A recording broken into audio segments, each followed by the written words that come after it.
Hello friends, welcome to today's Samayal. இன்னைக்கு நம்ம today's சமையல்ல மீந்து போன சாதத்தை வீணாக்காம சுவையான வத்தல் மொறுமொறுன்னு எப்படி செய்யலாம்னு தான் பார்க்க போறோம். இது வந்து சாம்பார் சாதம், ரச சாதம், அதுக்கு அப்புறம் வத்தல் குழம்போட எல்லாம் சேர்த்து சாப்பிடும்போது ரொம்ப அருமையா ரொம்ப ஜோரா இருக்கும். இதை இப்ப எப்படி செய்யறதுன்னு பார்க்க ஆரம்பிச்சிடலாம். எனக்கு இன்னைக்கு 1.5 கப் போல சாதம் மீந்துருச்சு.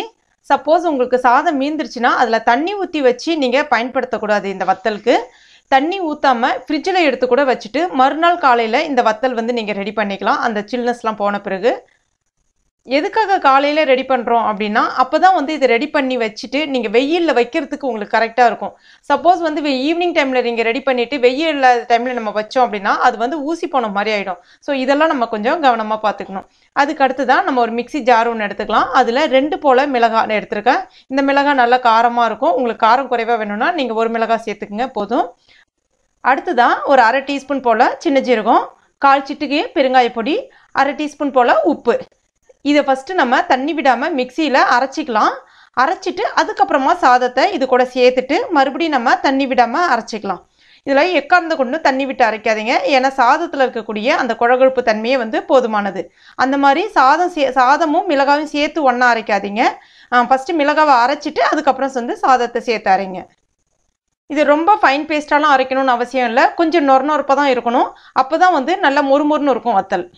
இப்போ இது ரெடி ஆகிடுச்சு. இதை நம்ம ஒரு பிளேட்டில், இது வந்து எனக்கு குறைவாக இருக்குன்றதுனால நான் இன்றைக்கி ஒரு சின்ன பிளேட்லேயே வந்து இதில் நான் எப்படி போடுறதுன்னு சொல்கிறேன். சப்போஸ் உங்களுக்கு சாதம் ஏதோ விசேஷ காலங்களில் சாதம் நிறைய மீந்துடுச்சுன்னா அதை நீங்கள் வேஸ்ட் பண்ணாமல் இந்த மெத்தட் வந்து ட்ரை பண்ணலாம். அதுக்கு நீங்கள் என்ன பண்ணணும் அப்படின்னா ஈர துணி இருக்கு இல்லையா, அதாவது வேட்டி இருக்கு இல்லையா, வேட்டியை வந்து தண்ணியில் வந்து நல்லா முக்கிட்டு நல்லா பிழிஞ்சிடுங்க. நல்லா பிழிஞ்சிட்டு அதை வந்து மொட்டை மாடி நல்லா க்ளீன் பண்ணிவிட்டு அதை விரித்து போட்டுருங்க. விரித்து போட்டுட்டு அதுக்கு மேலே முறுக்கச்சி இருக்கு இல்லையா, அந்த முறுக்கச்சியில் இந்த மாவு வந்து உள்ளே விட்டு நீங்கள் நீட்டுக்கு பிழிஞ்சு விடலாம். அந்த மாதிரி பிழிஞ்சு விட்டு காய வச்சு எடுத்திங்கன்னா கூட இந்த வத்தல் வந்து அருமையாக இருக்கும். எனக்கு வந்து இன்றைக்கி கொஞ்சம் போல் இருக்கிறதுனால இந்த மாதிரி ஒரு பிளேட்டில் கொஞ்சம் கொஞ்சமாக கிள்ளி இது மாதிரி கிள்ளி வைக்கிறதுன்னு சொல்லுவாங்க.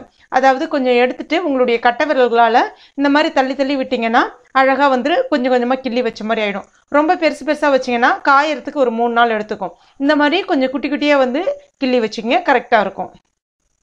இப்போ இதை அப்படியே நம்ம அடிக்கிற வெயிலில், இப்போ நான் காலையில் ஒரு 7 மணி போல் இதை ரெடி பண்ணுறேன்.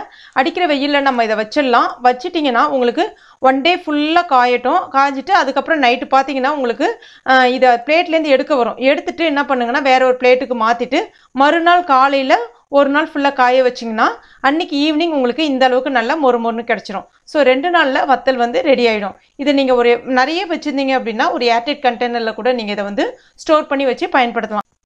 அப் டு 1 மாதம் 2 மாதம் வரைக்கும் இது வந்து உங்களுக்கு கெட்டு போகாமல் இருக்கும். இப்போ இதை நம்ம எண்ணெயில் பொரிச்சு எடுத்துடலாம். எண்ணெய் நல்லா சூடாக இருக்கணும்.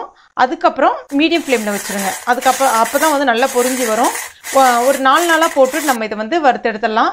இது வந்து கொஞ்சம் நல்லா சிவந்து தான் வரும். ஏன்னா இதில் நம்ம அரிசி பயன்படுத்துறதுனால கொஞ்சம் நல்லா சிவந்து தான் வரும்.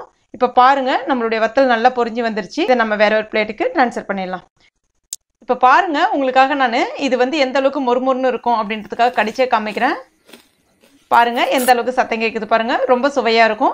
நீங்களும் உங்கள் வீட்டில் மீந்து போன சாதத்தை வேஸ்ட் பண்ணாமல் இந்த மாதிரி வந்து பயன்படுத்தி பாருங்கள். இந்த வீடியோ உங்களுக்கு பிடிச்சிருந்துச்சுன்னா லைக் பண்ணுங்கள், ஷேர் பண்ணுங்கள், கமெண்ட் பண்ணுங்கள். மேலும் இது போன்ற டேஸ்டி ரெசிபிகளுக்கு டுடே சமையலை சப்ஸ்கிரைப் பண்ணுங்கள். தேங்க்யூ.